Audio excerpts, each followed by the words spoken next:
Hello, thank you for the invitation to give this presentation about my work. ഞാൻ ജനിച്ചതും വളർന്നതും കോയമ്പത്തൂരിലാണ്. എൻ്റെ അച്ഛനും അമ്മയും പാലക്കാട് മുണ്ടൂരിൽ നിന്നുള്ളവരാണ്. എനിക്ക് മലയാളം സംസാരിക്കാൻ കഴിയും, പക്ഷേ മലയാളത്തിൽ ഫോർമൽ പ്രസൻറ്റേഷൻ നടത്താൻ കഴിയില്ല. അതുകൊണ്ട് ദയവായി എന്നോട് ക്ഷമിക്കൂ. ഞാൻ ഈ പ്രസൻറ്റേഷൻ ഇംഗ്ലീഷിൽ നൽകാം. As I mentioned, I grew up in Coimbatore. I did a degree in engineering. Then I went to the US to do a master's degree in climate science and a PhD in environmental science. My research these days is on sustainable food systems. In my work, I develop and use global data sets and models to ask how can we improve our food systems to be more sustainable. This is a world map of the world's agricultural land today. My research team developed this map by merging both satellite data and ground-based agricultural census data. Croplands are shown in green and grazing lands are shown in orange. A third of the world's ice-free land is taken up by agriculture. So just one species, humans, are using a third of the world's land to grow food. Agriculture is the biggest footprint of humans on the land. But that's not all.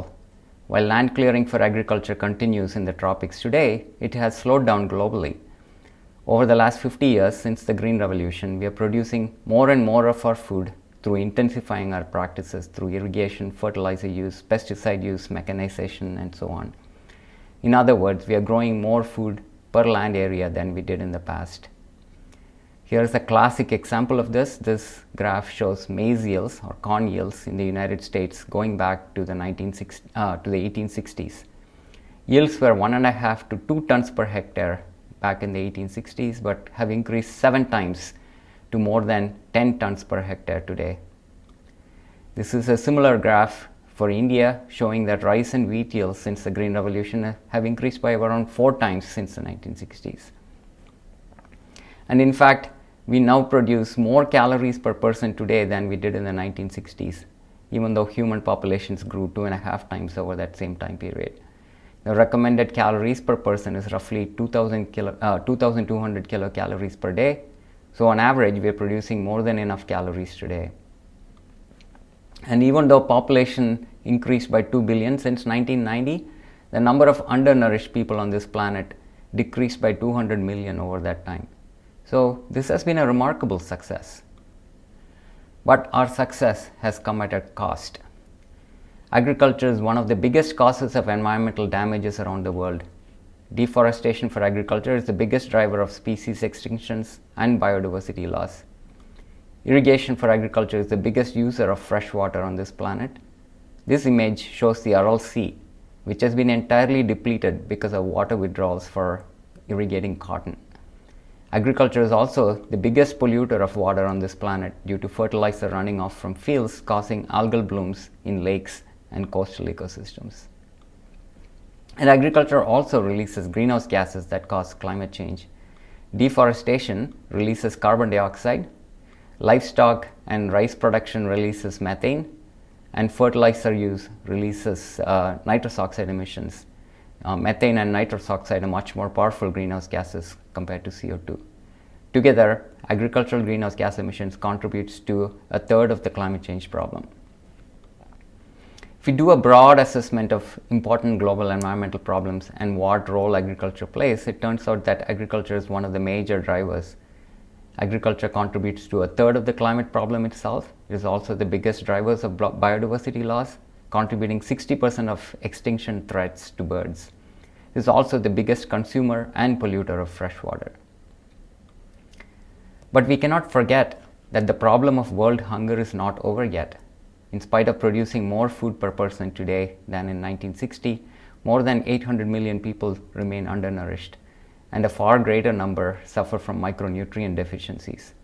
This map shows high degrees of undernourishment in sub-Saharan Africa.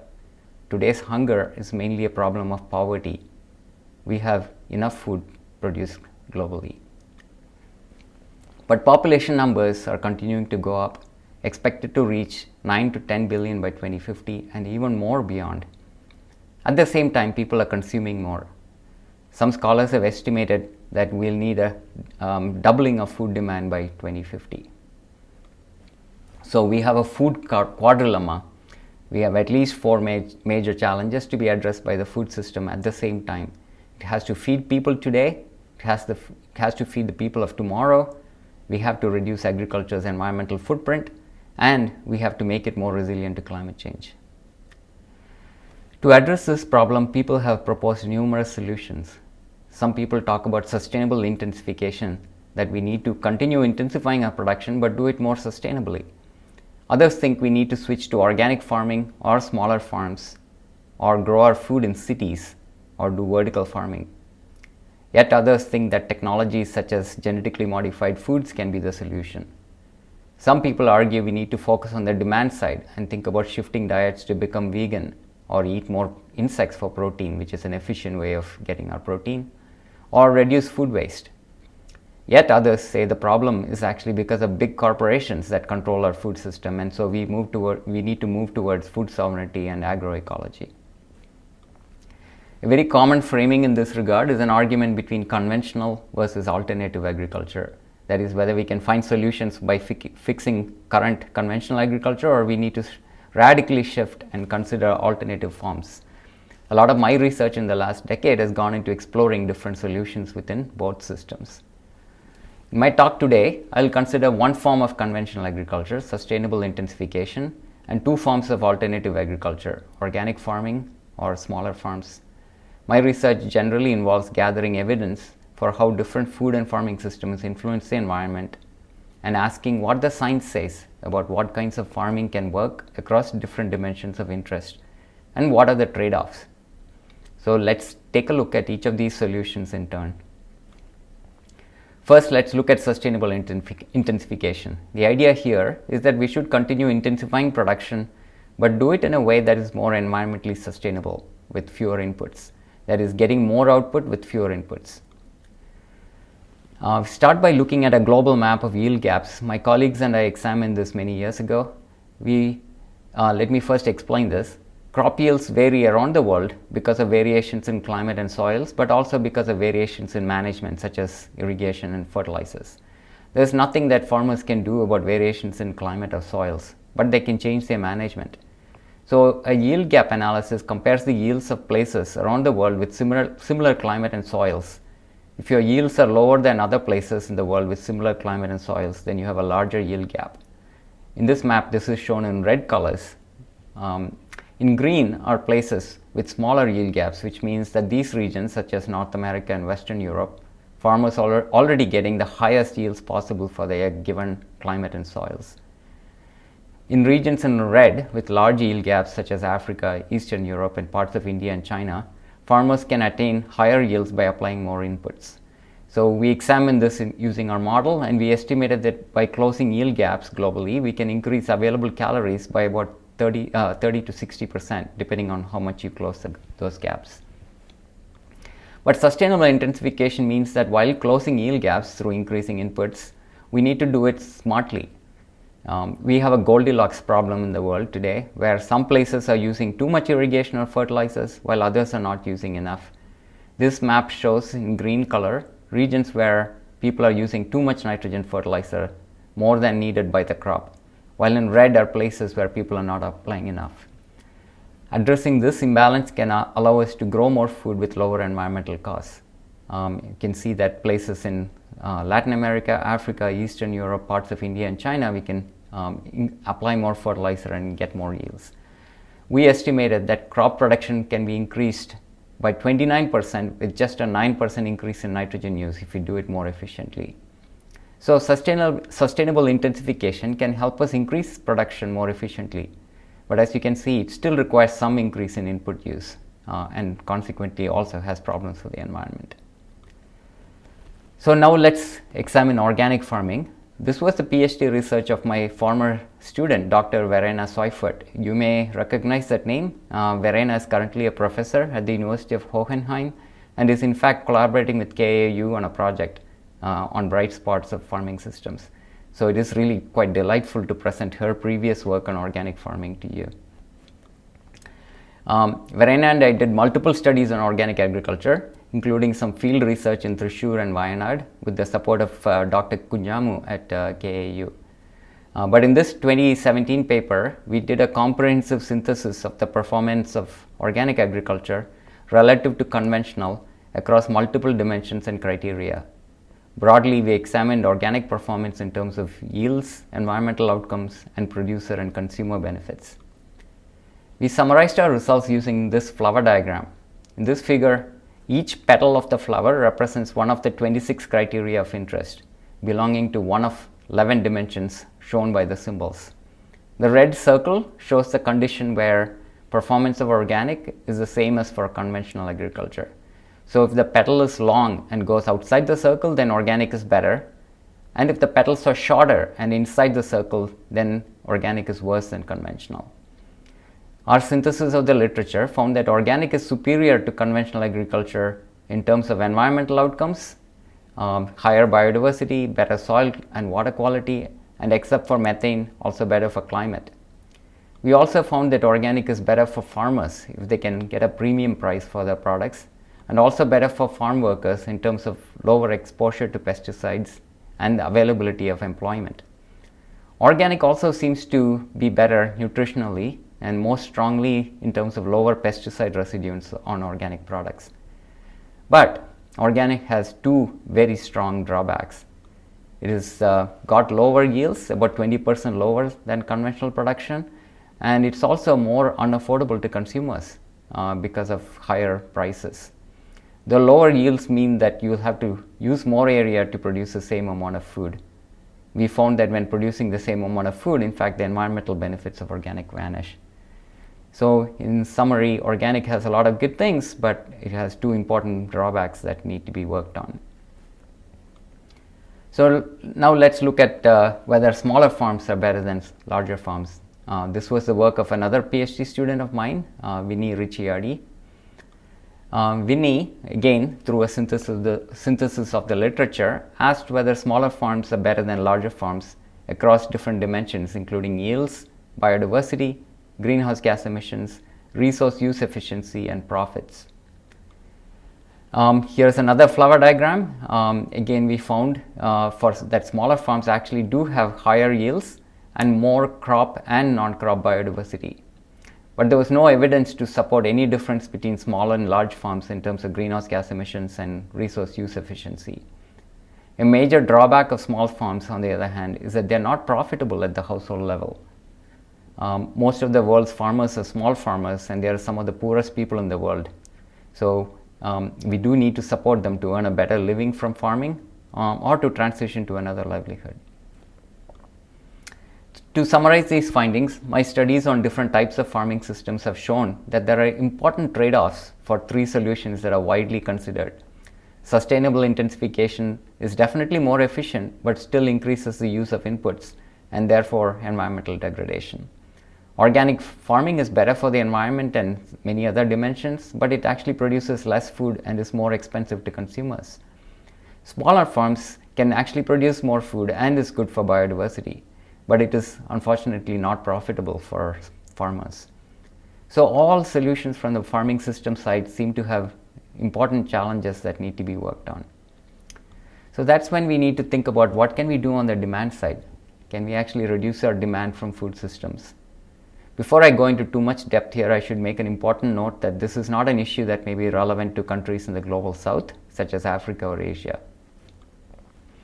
The two main elements to consider on the demand side are reducing food loss and waste and shifting diets. It's estimated that a third of all the food that's produced globally is lost before it gets to the plate or is wasted by consumers. Similarly, shifting our diets away from meat can be very beneficial. A third of all the grain that is grown on the planet is diverted to animal feed. In this talk, I will focus on diet shifts alone, even though food loss and waste is also an important issue. Here's a simple way to think about why diet shifts matter. Let's say you are going to get your calories from eating avial. To make the avial, you need some crops. Let's instead imagine that you're getting the same amount of calories by eating Nadan chicken curry. To make the chicken curry, you need chicken, but that chicken also needs to be fed and uses some of the energy to keep itself alive. So you actually need 3 times as much crops to feed the chicken to get the same amount of energy by eating chicken curry compared to eating avial. Now let's say you like beef fry. It turns out that it takes about 10 times as much crop to produce the same calories in beef fry because the cow is even less efficient compared to a chicken. These numbers are actually conservative. In fact, the reality is actually much larger than 3 and 10 times. But the bottom line is that it is much more efficient in terms of caloric energy to eat plants directly than to eat animals. Think back to the very first map that I showed you of the world's agricultural land and all the places in green where we have croplands. It turns out that only 55% of calories produced in those places are actually fed to humans directly. About 10% is diverted towards biofuels and other industrial products, and more than a third is fed to animals. And because of how the ecology works, as I told you with chicken and cows, we only get 4% of calories back when we eat those animals. So together, 55 plus 4%, only about 60% of calories that are grown on this planet is actually feeding humans, and 40% is diverted to other uses or lost due to the ecological system. So today we don't actually grow food, we say we grow crops or commodities. If we could make even small shifts towards more human food, it can make a big difference. This is a global map showing that situation widely varies across the world. In places shown in red in this map, such as Midwestern US, Western Europe, regions with some of the best climates and soils to grow crops, only about 20% or so of the calories produced in those places are actually human calories. But in places like India and Africa, as you can see in green, most crops grown there are actually fed to humans.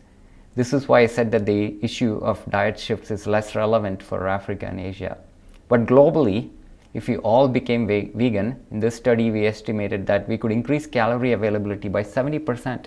So this is a huge difference, a huge benefit. Another way to think of it is that if you give up meat for just one day of the week, you can contribute to 10% of the solution. Further, it turns out that actually eating less meat is good for our health. This graph shows the effects of 30% reduction in meat intake on prevented occurrences of type 2 diabetes, heart disease, and colorectal cancer in the US. Even a small 30% cut in meat consumption could prevent over 1 million cases of type 2 diabetes and tens of thousands of cases of heart disease and colorectal cancer in the US. And this is especially so when both red and processed meat are reduced. This image shows the Planetary Health Diet, a food guide that was developed by the Eat Lancet Commission. The Planetary Health Diet is actually good both for our body and good for the planet. As you can see, they suggest that half your plate should be filled with fruits and vegetables, that's on the left. And they suggest that we should be eating more whole grains rather than processed food, and sourcing more of our proteins from plants than from meat and dairy. So a healthy diet is actually good for our bodies and also good for the planet. So I'm getting to the end of my presentation. Let me summarize some broad takeaway messages. First, we have seen that supply-side solutions, ideas like sustainable intensification or organic farming, have trade-offs. We need to do more work to minimize these trade-offs. We have also seen that demand-side solutions such as reducing food loss and waste and shifting to plant-based diets can actually have big benefits. In fact, plant-based diets are good for the planet and good for human health. In summary, to address our global food system challenges, we need to work on multiple fronts, both on supply and demand side strategies. So what does a pathway to sustainable food system look like? In my opinion, it has 3 key elements. First, we have to reduce overall demand through reducing dietary excess, moving to plant-based foods, and less diversion of crops to biofuels. Second, it will improve efficiency, both on the supply side with increasing water and nutrient use efficiency, and on the demand side with reducing food loss and waste. And third, we should consider more environmentally friendly farming such as organic or agroecology, but work to improve their yields and make them more affordable to consumers and also more profitable to farmers. Thank you very much. Thanks for giving me this opportunity to present to you via a video presentation. Again, I'm sorry I could not attend in person, but maybe at another time in the future I can come back to visit KAU. Meanwhile, wish you all the best for a successful conference.